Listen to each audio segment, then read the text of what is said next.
but that's alright.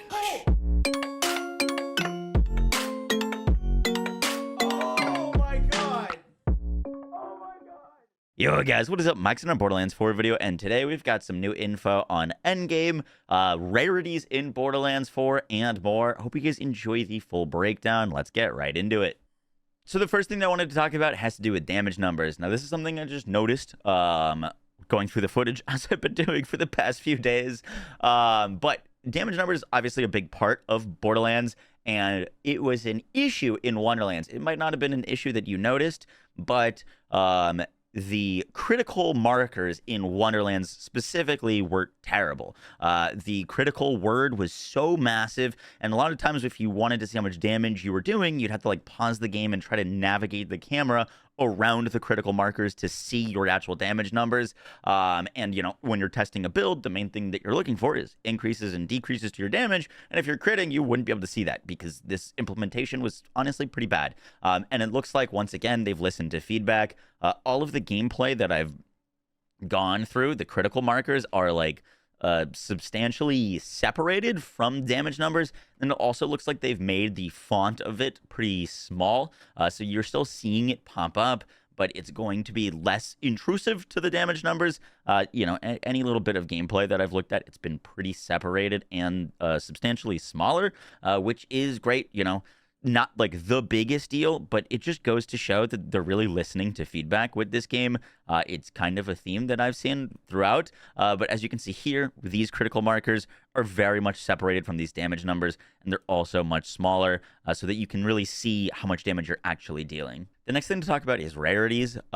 This is a screenshot from some of the gameplay that they showed off, and in it we can see a new UI element for the different rarities of things. This green has 1 triangle, blues have 2, purples have 3 triangles, and then you can see this 4th triangle will be filled in when we have a legendary. Now, this kind of indicates potentially that we might not see a rarity that is higher than legendary, at least on launch, aka no pearlescence, which I think is fine, but I really do think that they should add pearlescence or a new rarity after launch, if it is going to be the case that it won't be there. There's been this like kind of big debate. It happened with some devs actually on Twitter when Borderlands 3 was out, and the devs were kind of saying, hey, we don't really know what to do with pearlescence, because if we make them too powerful, then your whole inventory and you're just going to be using pearlescence. But if we make them weaker than legendaries, then like we can't justify their rarity, and like, so what do we do with pearlescence? And people were saying like, oh, you know, just put them in the game, we just want rare loot. Some people were saying they have to be better than legendaries, and I think Borderlands 4 has a huge opportunity for a great implementation of pearlescence if they follow this idea, and that is that pearlescence should be set part drops.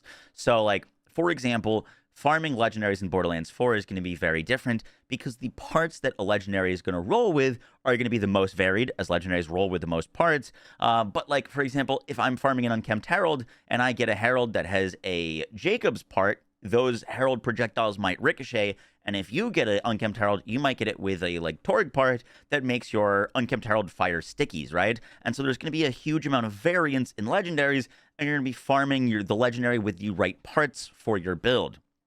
Right? If they make pearlescence incredibly rare, then all of a sudden, if pearls have the same like variance that a legendary would have, it could be borderline impossible to get the pearlescent with the right part that you want, right? So what could make legendaries and pearlescence stand out from each other is that they just make pearls drop with set parts, meaning that it'll be the same pearl every single time, and that could be what sets them apart, but also justify their rarity, as in they could make them way harder to farm and way harder to acquire, and then we could have this cool item that if you get it, you get it. You don't like get the pearl to drop, but it's a bad roll, and then you have to farm one again. And I think that would be really cool. I think it's really important for a game that is about chasing loot to have some really, really rare loot to chase. So if this is a indicator that we're not going to see a higher rarity than legendary on launch, hopefully it's something that they add in later. The next thing to talk about has to do with Endgame, and this is a tweet by Graham Timmons. Graham Timmons is the creative director of Borderlands 4. He was one of the guys in the trailer, or in the gameplay they showed off recently, sitting on the steps, and he tweeted out in reply to Jolts, talking about modifiers, that we have no mayhem modifiers in Borderlands 4. These are just traits that are more inspired by the likes of other ARPGs that add little wrinkles to enemies to keep combat unpredictable and interesting. These are not punishing effects. Now, I made a video the other day and talked about modifiers being back and said that they're hopefully like ARPG modifiers, and that seems to be exactly what they are.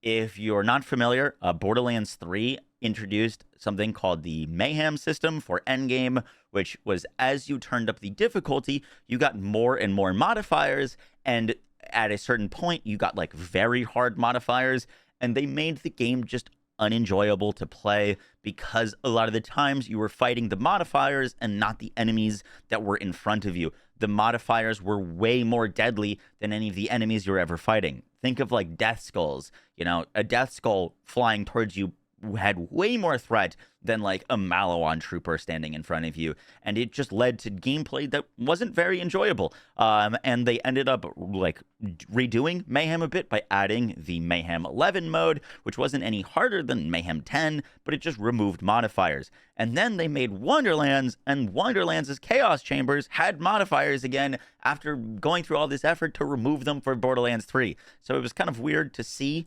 that in Wonderlands, and it looks like in Borderlands 4 they've learned they are not going to be having mayhem modifiers, meaning that the modifiers will not be scaling with difficulty. So like, for example, if you're fighting a level 100 enemy and you're fighting a level 20 enemy, the amount of modifiers on that enemy should be the same. They're just going to be kind of a way to add some unpredictability and variance to your gameplay, but they should make it so that when you're fighting enemies, you're caring about what the enemy is doing and not what their modifiers are doing.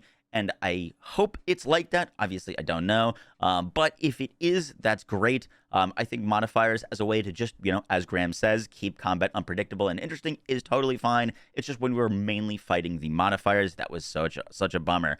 Now, the PAX show is in a few days. That's actually in 5 days from recording this. And that's hopefully when they're going to be talking about more endgame stuff.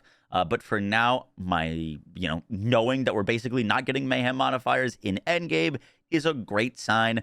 Be curious to what they do with like actual more endgame scaling and how they're going to make the game harder. But this is a great start. Guys, that's going to do it for the video. I hope you enjoyed. I will catch y'all in the next one, and stay tuned for some more Borderlands 4 coverage. All right, take care. Bye.